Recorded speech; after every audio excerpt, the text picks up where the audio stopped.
Om Sairam. Welcome back to our channel Pavitra talks. మన వారాహిమకి నమస్కారం చేసుకుంటూ ఈ వీడియో స్టార్ట్ చేస్తున్నానండి. ఇక ఈరోజు వీడియోలో మనం చూడబోయేది ఏంటి అంటే, రామాయణం మహాభారతం వంటి పురాణాలను తిప్పేస్తే ప్రతి దేవుడు దేవత పుట్టుక వెనకాల ఏదో ఒక చెప్పుకోదగ్గ చరిత్ర అనేది ప్రాముఖ్యత అనేది ఉంటాయి. అలాగే మనం అందరం ఎంతో ఇష్టపడి అత్యంత భక్తి శ్రద్ధలతో కొలిచే లక్ష్మీదేవి పుట్టుక వెనక కూడా ఒక కథ ఉంది. ఇక ఆ కథను ఇప్పుడు విందాం. లక్ష్మీదేవికి ఆ పేరు లక్ష్య అనే సంస్కృత పదం నుంచి ఉద్భవించిందట. అష్ట ఐశ్వర్యాలకు, సిరి సంపదలకు, విజయానికి లక్ష్మీదేవి పెట్టింది పేరు. అందుకే అష్టలక్ష్మి, ఐశ్వర్యలక్ష్మి, విజయలక్ష్మి అని ఇలా ఒక్కొక్క అంశానికి సంబంధించి ఒక్కొక్క పేరు వేరువేరుగా ఉంటాయి. లక్ష్మీదేవిని అత్యంత భక్తి శ్రద్ధలతో పూజిస్తే వారి ఇంట సిరి సంపదలు, సుఖశాంతులతో పాటు పనిలో విజయం కూడా వరిస్తుందని పురాణాలు, ఇతిహాసాలు మనకు తెలియపరుస్తున్నాయి. అమ్మలగన్న అమ్మ దుర్గమ్మ, దుర్గాదేవి కూతురు లక్ష్మీదేవి. అందుకే దుర్గమ్మను అమ్మలగన్న అమ్మ అని కొలుస్తూ ఉంటారని ప్రతీతి కూడా ఉందండి. మహావిష్ణువుకి లక్ష్మీదేవి సతీమణి. విష్ణువు ఏ జన్మలో ఏ అవతారం ఎత్తినా ఆ అవతారంలో మరో వేషంలో మారుపేరుతో ఆయన వెంటనే ఉంటూ వచ్చిన లక్ష్మీదేవి గురించి తెలుసుకోవాలి అంటే ముందుగా క్షీరసాగర మదనం గురించి, ఆమె విష్ణుమూర్తి చెంతకు ఎలా చేరిందనే విషయం మనం తెలుసుకోవాల్సిన అవసరం ఎంతగానో ఉంది. ఒకసారి దేవేంద్రుడి రాజ్యమైన అమరావతికి వచ్చిన దూర్వాస మహర్షి అక్కడ ఇంద్రుడికి ఓ విలువైన పవిత్ర హారాన్ని బహుమతిగా అందిస్తాడు. అయితే ఆ హారాన్ని తీసుకున్న ఇంద్రుడు దానిపై అంత ఆసక్తి లేనట్టుగా తన వద్ద ఉన్న ఐరావతాన్ని ఇస్తాడు. ఇంద్రుడు ఇచ్చిన హారాన్ని నేల మీదేసి తొక్కేస్తుంది ఆ ఐరావతం. అది తనకు ఎంతో అవమానంగా భావించి దూర్వాస మహర్షి ఇంద్రుడిపై కోపంతో శపిస్తాడట.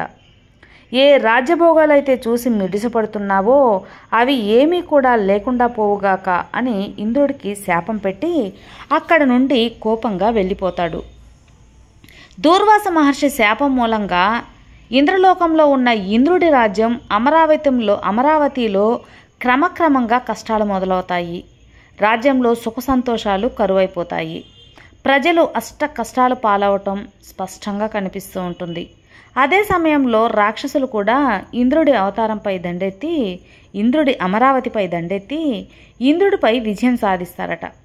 దీంతో ఏం చేయాలో అర్థం కాని దేవేంద్రుడు దేవుళ్ళందరినీ తీసుకొని విష్ణుమూర్తి దగ్గరికి వెళ్ళి మొరపెట్టుకుంటాడు. రాక్షసుల అరాచకాలు చెప్పుకొని పరిష్కారం ఏంటో చెప్పవలసిందిగా వేడుకుంటాడు. దేవేంద్రుడి మొర ఆలకించిన విష్ణుమూర్తి సముద్రంలో క్షీరసాగర మదనం చేయాల్సిందిగా సూచిస్తాడు. దేవుళ్ళు, రాక్షసులు చెరోవైపు చేసే క్షీరసాగర మదనంలోంచి వచ్చే అమృతం ఎవరు సేవిస్తే వారిని విజయం వరిస్తుందని చెప్పి పంపిస్తాడు విష్ణుమూర్తి. విష్ణువు సూచన మేరకు దేవుళ్ళు ఒకవైపు, రాక్షసులు మరోవైపు చేరి క్షీరసాగర మదనం చేపడతారు. ఈ క్షీరసాగర మదనంలో మరో యుద్ధాన్ని కూడా తలపించినట్లు మనకు పురాణాలు, గాథలు చెబుతున్నాయి. క్షీరసాగర మదనం చేసే క్రమంలో సముద్ర తరంగాల మధ్యలో నుంచి ఓ తామర పువ్వుపై కూర్చుని ఉన్న లక్ష్మీదేవి ప్రత్యక్షమవుతుంది. ఆమె ఇంద్రుడి వైపు దేవుళ్లను సమర్థిస్తూ విష్ణువు చెంతకు చేరుతుంది. అలా క్షీరసాగర మదనంలోంచి జన్మించిన లక్ష్మీదేవి ఆశీస్సులతో ఇంద్రుడు రాక్షసులపై పైచేయి సాధించి విజయం సాధిస్తాడు. తిరిగి తన రాజ్యాన్ని కాపాడుకుంటాడని మన పురాణ గాథల్లో అలాగే ఇతిహాసాల్లో పేర్కొనబడింది. పురాణాల ప్రకారం లక్ష్మీదేవి పుట్టుకకు ఇది ఒక కారణం. ఇతిహాసాలను అవపోసిన పట్టిన పండితులు కూడా చెబుతూ ఉంటారు. హిందూ మతంలో లక్ష్మీదేవికి ఒక విశిష్ట స్థానం ఉంది. లక్ష్మీదేవిని సంపదల దేవతగా అందరం పూజిస్తూ ఉంటాం. లక్ష్మీదేవి సంపద, కీర్తి మరియు శ్రేయస్సుకు చిహ్నం. మాతా లక్ష్మీదేవి అనుగ్రహం ఉంటే ఇల్లు మరియు వ్యాపారం, ఖజానా నిండుగా ఉంటుందని మన నమ్మకం. లక్ష్మీదేవిని సంపదల దేవత అని కూడా అంటారు. కాబట్టి లక్ష్మీదేవిని పూజించటం వల్ల ఆర్థిక సంక్షోభం తొలగకపోవడమే కాకుండా సంపద కూడా చేరుతుంది. లక్ష్మీదేవి ఆరాధనకు రాత్రివేళ పవిత్రమైనదిగా పురాణాల్లో పరిగణించబడింది. కాబట్టి శుక్రవారం రోజున రాత్రి 9 నుంచి 10 గంటల మధ్యలో లక్ష్మీదేవిని పూజించాలి. ఈ పవిత్ర రోజున ఉతికిన బట్టలు ధరించి ఎర్రని వస్త్రంపై అమ్మవారి ఫోటో లేదా విగ్రహాన్ని ఉంచి అదేవిధంగా శ్రీయంత్రాన్ని ఉంచి ముందుగా నెయ్యి దీపం వెలిగించి అష్టగంధాన్ని శ్రీయంత్రం మీద రాసి లక్ష్మీదేవికి తిలకం పెట్టాలి.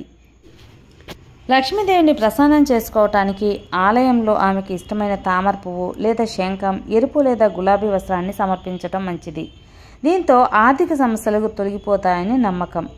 లక్ష్మీదేవిని ప్రసన్నం చేసుకోవటానికి శుక్రవారం నాడు పంచదార లేదా మిఠాయి, కీర్ ఇలాంటి తీపి పదార్థాలు నైవేద్యంగా పెడితే అమ్మవారు అనుగ్రహం పొందొచ్చు. ఒకసారి లక్ష్మీదేవి ఒక వ్యక్తిపై కోపగించుకొని, ఈ ఇంటి నుండి నేను వెళ్ళిపోతున్నాను, ఇక మీ ఇంటికి దరిద్ర దేవత రాబోతుంది, కాకపోతే నీకు ఒక వరం ఇవ్వదలుచుకున్నాను, అడుగు అని అంటుంది లక్ష్మీదేవి. అప్పుడు ఆ వ్యక్తి లక్ష్మీదేవితో ఇలా అంటాడు, అమ్మా, నీవు వెళ్తుంటే ఆపే శక్తి నాకు లేదు తల్లి, అలాగే దరిద్ర దేవత వస్తుంటే ఆపే శక్తి అంత కట్టనలేదు, మీలో ఒకరు ఉన్న చోట ఒకరు ఉండరు, కాబట్టి దరిద్ర దేవత వచ్చిన వేళ మా ఇంటిలో ఇప్పుడు ఒకరి పట్ల ఒకరికి అభిమానాలు అలాగే ఉండేటట్లు వరం ఇవ్వమని కోరుకుంటాడు. అప్పుడు లక్ష్మీదేవి తదాస్తు అని లక్ష్మీదేవి ఇంటి నుండి వెళ్ళిపోతుంది. కొన్ని రోజుల తర్వాత ఇంటిలో వంట చేస్తున్న ఆ వ్యక్తి భార్య కూరలో ఉప్పు కారం సమపాలలో వేయమని కోడలకు చెప్పి గుడికి పోతుందట. కొంతసేపటికి చిన్న కోడలు ఉప్పు కారం కూరలో వేసిందో లేదో అని పనిలో నిమగ్నమైపోతుంది. మరికొంతసేపటికి పెద్ద కోడలు వచ్చి కూరలో ఉప్పు వేశారో లేదో అని అనుమానంతో వచ్చి తన కూడా ఆ కూరను తగినంత ఉప్పు వేసి వేరే పనిలో వెళ్ళిపోతుంది. ఇంతలో అత్తగారు వచ్చి కోడళ్ళు ఇద్దరు తమ పనిలో తాము ఉన్నారు, ఉప్పు వేశారా లేదో అని తను కూడా కొంత వేస్తుంది. మధ్యాహ్నం ఆ వ్యక్తి భోజనం చేసే సమయంలో కూరలో ఉప్పు ఎక్కువైందని గ్రహించి దరిద్ర దేవత ఇంటిలోకి ప్రవేశించిందని తెలుసుకుంటాడు. ఏమీ మాట్లాడకుండా తిని లేస్తాడు. కొంతసేపటికి ఆ వ్యక్తి పెద్ద కొడుకు కూడా భోజన సమయంలో ఉప్పు ఎక్కువైందని గ్రహించి నాన్నగారు తిన్నారా అని తన భార్యను అడుగుతాడు. ఆమె తిన్నారు అని చెప్తుంది. దాంతో నాన్న ఏమీ అనకుండా తిన్నాడు అంటే నేనెందుకు అనాలి, నేను కూడా ఏమీ అనకుండా తింటాను అని పెద్ద కొడుకు తిని లేస్తాడు. ఇలా ఆ ఇంటి వాళ్ళంతా భోజనం చేసి వంట గురించి మాట్లాడకుండా అలాగే వెళ్ళిపోతారు. ఆ రోజు సాయంత్రం దరిద్ర దేవత ఆ వ్యక్తి దగ్గరకు వచ్చి, నేను ఇక్కడ ఉండలేను, వెళ్ళిపోతున్నాను, ఉప్పు కాషాయం అయిన వంట తిని కూడా మీ మధ్య ఏ మనస్పర్ధలు రాలేదు, మీరు ప్రేమగా ఐకమత్యంగా ఉన్నారు, ఇటువంటి చోట నాకు అస్సలు ఉండబుద్ధి కాదు అని దరిద్ర దేవత వెళ్ళిపోతుంది. ఆ ఇంటికి మళ్ళీ లక్ష్మీదేవి నివాసం ఏర్పరచుకుంటుంది. కనుక ఏ ఇంటిలో అయితే ప్రేమ, ఆప్యాయతలు మరియు శాంతి ఇల్లు కలకల్లాడుతూ ఉంటాయో ఆ ఇల్లు లక్ష్మీ నివాసం అవుతుంది అని చెప్పి చెప్పబడింది. కాబట్టి మనం కూడా మన ఇంట్లో చిన్న చిన్న గొడవలకే ఎక్కువ పెద్ద రాద్ధాంతం చేసి గొడవలు తెచ్చుకోకుండా అందరూ సర్దుమణిగామంటే లక్ష్మీదేవి ప్రశాంతంగా మన ఇంట్లోనే కొలు ఉంచుకోవచ్చు. విన్నారు కదండి లక్ష్మీదేవికి కథలు. అందరికీ ఆ తల్లి అనుగ్రహం ఉండాలని మనస్ఫూర్తిగా కోరుకుంటూ సర్వే జన సుఖినో భవంతు. జై సాయిరామ్, జై వారాహిమాత.